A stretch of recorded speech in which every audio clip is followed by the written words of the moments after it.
Hey, I mean, my almost did to me. Meko live cry. Excellency. Thank you. Ambassador. Thank you. Angela. I'm not Chwaba. Adwasewa.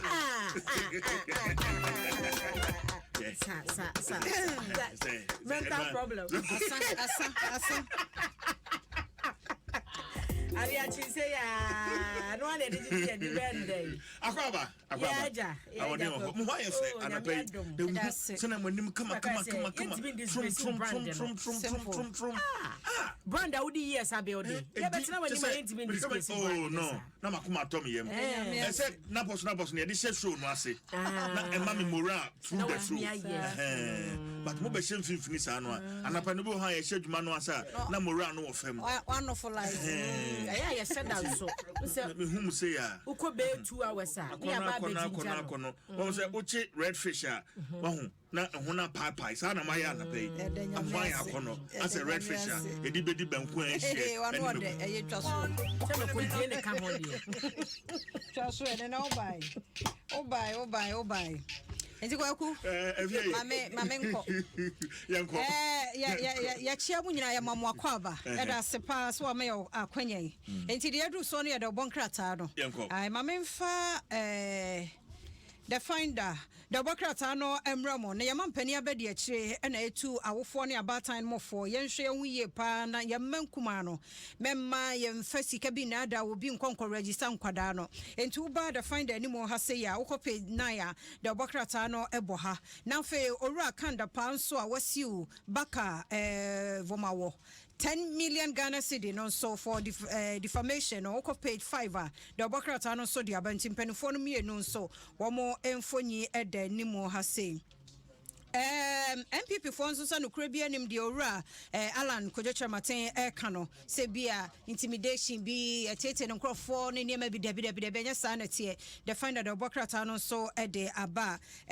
October 2nd so mpanifo ye nhehye me call page 5 ho no wa was traffic control measures on the tema motorway begins October 2nd inti yensha no so traffic motorway traffic was me hu big da gina so so won te kwan no so a womo kan obeji wo machi wo besima humachi no num e ba bedu anopa no nso mpa mu ni no nwotwe de ano dey pao it's frustrating ya pa motorway obi si manya no ondru na ujafa abuna enkran within enkran na udi 2 hours wo kwan ba akoso anaka misimu za mkokonongwa wodu na medru no adu ano den ti wedi empanifo munya ne ntano 2nd October na ni akire ya dwada ya nti dia no moye tunya the finder the bokrata no a ewo mu ne ensema foforo bi anopay odiaba moto wende emfanya budget yo say bia obekan news pa now say me ma me hu 2 hours me ba beduru abekan ebe yi wadi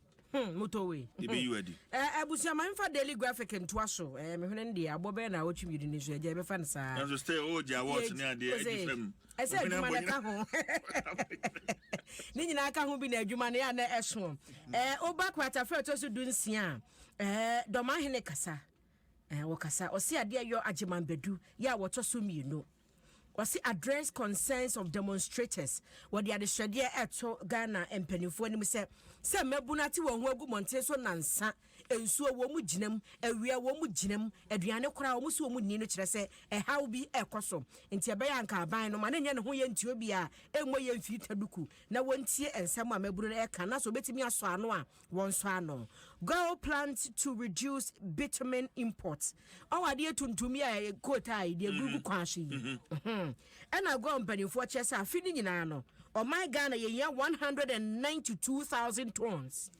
A fit a woman, and tia crabba. They say, what could hear so this is who do go a quemu. Nas one found go na see to me betum the ice our quotano. Was so mudi a fino, just only a go combat amomania 87,000 tons. Yeah, anya be a moon to be 192,000 ne kranwa. A car crano manyafa. Enti abeboa afie de animu so mo de kakra beka ho saa anti bedroom rebi ne yenkra saa quota ni mfuro bi man so ma se de ba be ye kwan ana se de ba be di dwuma bi esan se go betima bon homode ne wode aba. Teacher unions want SHS calendar reset. If we see a call COVID mu no eba no sa adusua calendar na ebibi oho ene me anam ka January yetua fees February March ending no mama akwan na wotwe April yesa akotua fees May June no mama akwan July yesa akotua fees August September iwe o mama akwan yo ombebie nanse ya ma echicha kwa asaje yetua fees mbranan omu bia ye onso mbebie se tedo sese omu bia ye kotua fees foforo fees tua de ya nti so de amiensa se me ame de amiensa gu school mu ya imagine enti no bo de ama watufo bo atre ai enti eno na empanimfo mo kyera de anase atichafo nka bo mu ko ni bi kyerɛ se de sese nkwada ne de na sa akɔ back to enkane September calendar no wo mo hwɛ na SHS ye so wo mo nya ne sa be ya confusion no ano ebe brase we ni nsɛm ahodo bi ena daily graphic do bokrata no e dia ba no pay ne yɛtoa so delegate bokrata no ansam dada no a ena wa ha yewura Alan Kojecha Maten de no anti yen kan bebre wura kanda panso a wasiu ye fix the country yi convener no so e wa ha sam foforo wa ha ye wura to force ye so dodge police over BOG demo on person mo serve no ne ade wo mo hwere no ba bia wo mo ehuru wo dodge wo mo sa nti wunya delegate bokrata na wa hyeda timi akenkan na fei adom kase nso yabɔ mo amane Dwaso enso ya kasa ewo ho wura wuntumi wo se asante wo de ana ba bia wuralan ni poster bobia montete nti evidence based ena wa ha obi tete wuralan twamaten ni fonyi de afiri ho a mampani abede akire nso guso bokokɔ awofo a motena ho ye nhwehan me yede momma nkete ekɔ register munya careful ne de bia wodwen botom no da ache ho akora no wonya 18 enso ye se wo se ne Ghana card wo 18 na yede ne ye 18 adwuma mi wo 15 14 a mommani na ho nti delegate obokrata no so sama no pay ode aba eno no we yaka ho nsɛm odwasoa ka kwan ne mu akyɛ mienu sɛ tu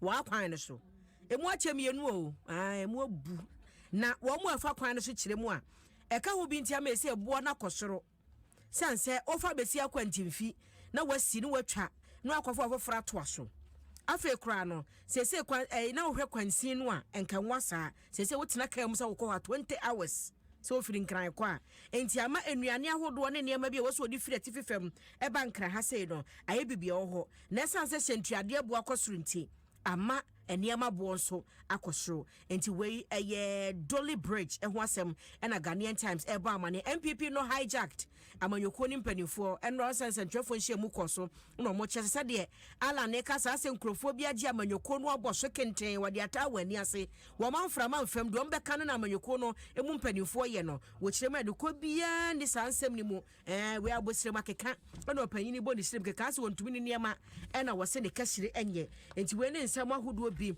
ya Ghanaian Times de bokrata de aba na ase ha no ehia me pa akwakata fa eto so miensa or say 1,433 die, 10,367 injured in road crashes this year.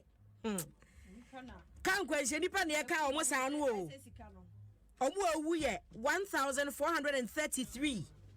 Womu a sinaya ntwa ne nsatwa wodi dem. Aye 10,367. Can't question me pentaba kwa aba. Afi ye nyanwie yo.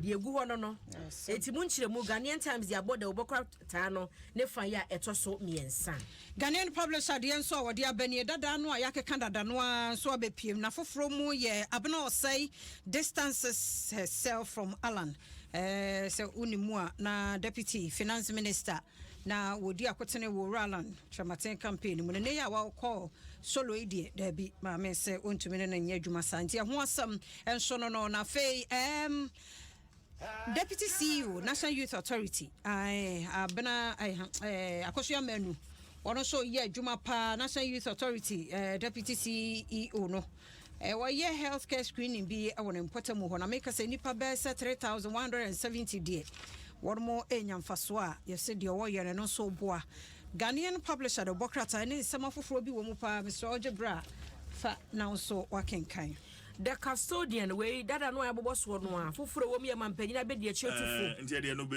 ye de si wotufu se ma obatan bi anhwe akwada no wo so odu nwatwe afo benya adwuma be wie no na ne mfie no ene de one krata so ne emmache time we so pension as obatan watchia ba ni musan say o office aduonum num no na ne actual age ne 55 so krata so de na 60 san say some years back o ma ne control ni din say wanya eye 18 abra na wonya enya 18 enti we ne nsem bia the custodian